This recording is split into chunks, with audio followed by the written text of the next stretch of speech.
Menjelang akhir abad ke-15, seiring dengan kemunduran Majapahit, beberapa daerah bawahan Majapahit memilih memisahkan diri. Demak, yang sebelumnya adalah sebuah kabupaten bawahan Majapahit, muncul sebagai kekuatan baru yang mewarisi legitimasi kebesaran Majapahit.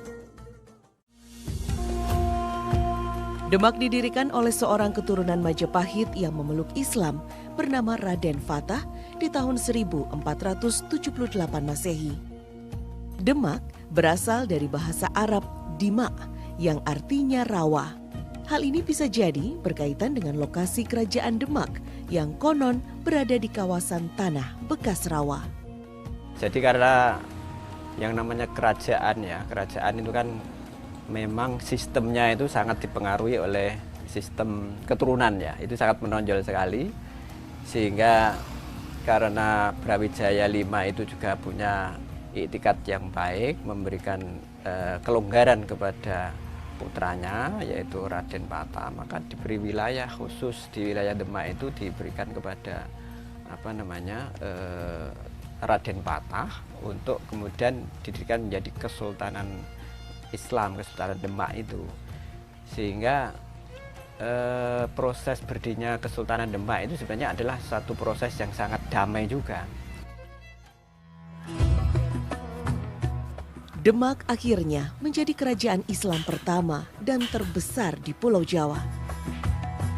Dan tercatat sebagai pelopor penyebaran Islam Nusantara, khususnya di Pulau Jawa.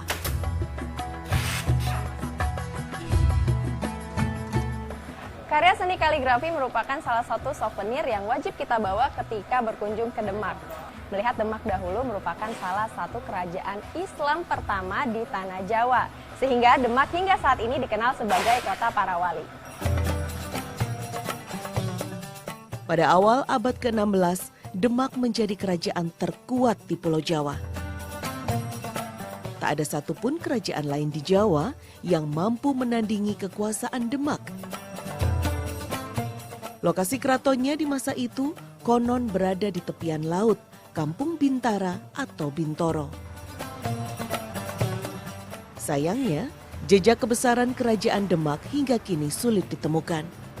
Keberadaan keraton Demak yang entah di mana menjadi kajian serius para peneliti. Menurut para peneliti, posisi kerajaan Demak berada di arah selatan dari alun-alun Demak yang sekarang telah menjadi jalan raya ini. Situs tersebut diperkirakan telah hancur seiring berkembangnya jalan Deadless yang telah merobohkan bekas keraton. Hal ini diperkuat dengan adanya nama kampung yaitu Siti Hinggil yang merupakan nama toponim dari sebuah bangunan yang terpenting dalam keraton. Ada beberapa dugaan yang muncul jika dikaitkan dengan sistem tata letak kota yang berkembang pada masa itu.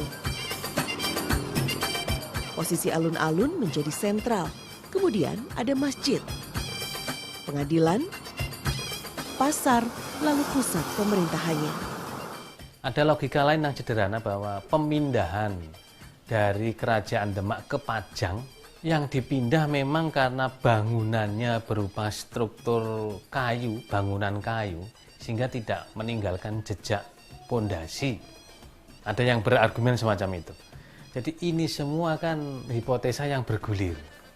Sehingga belum bisa dipastikan apakah nama Setinggil itu memang titik letak pembangunan dibangunnya kerajaan Demak. Raja kedua Demak adalah Pati Unus. Beliau adalah sosok yang bercita-cita menjadikan Demak sebagai kerajaan maritim yang besar.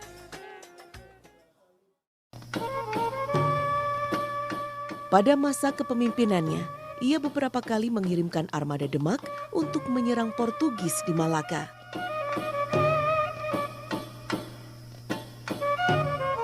Pemimpin Demak selanjutnya adalah Sultan Trenggana. Pada masa pemerintahannya, Demak sukses merebut pelabuhan Sunda Kelapa.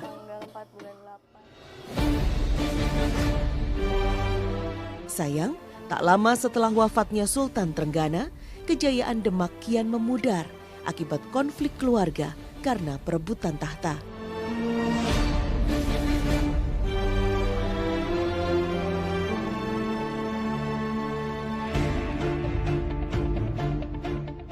Keraton Demak akhirnya hancur.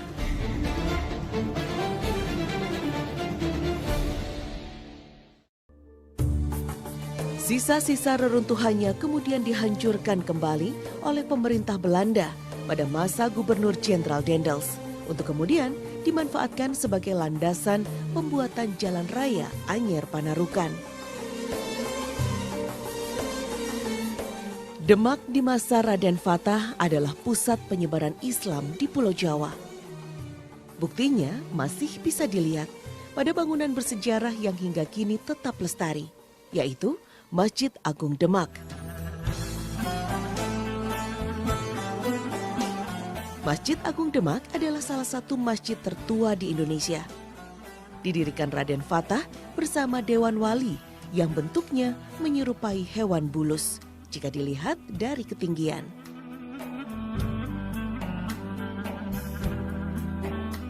Konon, penggambaran dari hewan bulus menyiratkan angka tahun Sari Rasunyi Kiblating Gusti yang berarti tahun 1401 Saka.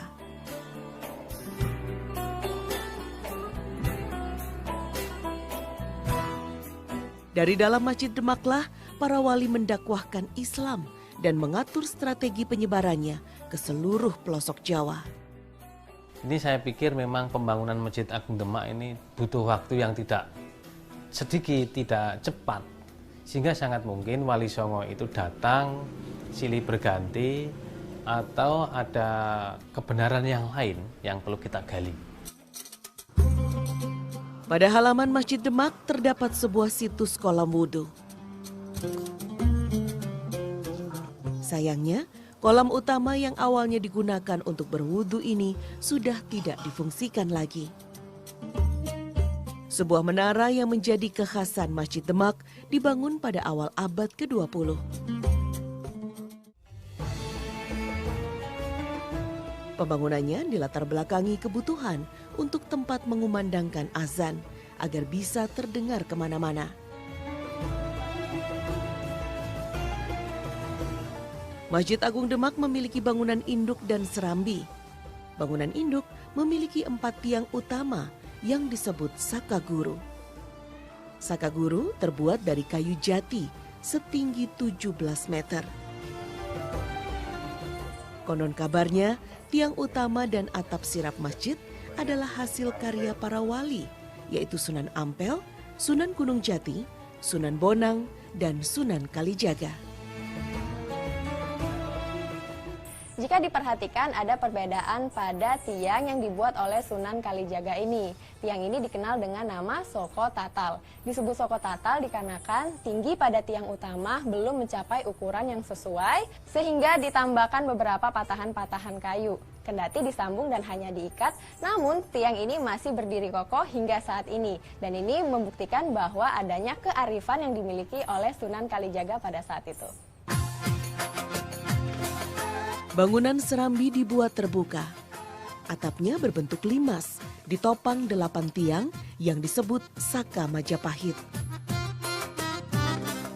Ukiran pada tiang-tiangnya sangat artistik, khas Majapahit. Atap limas masjid terdiri dari 3 bagian yang menggambarkan iman, Islam, dan ihsan.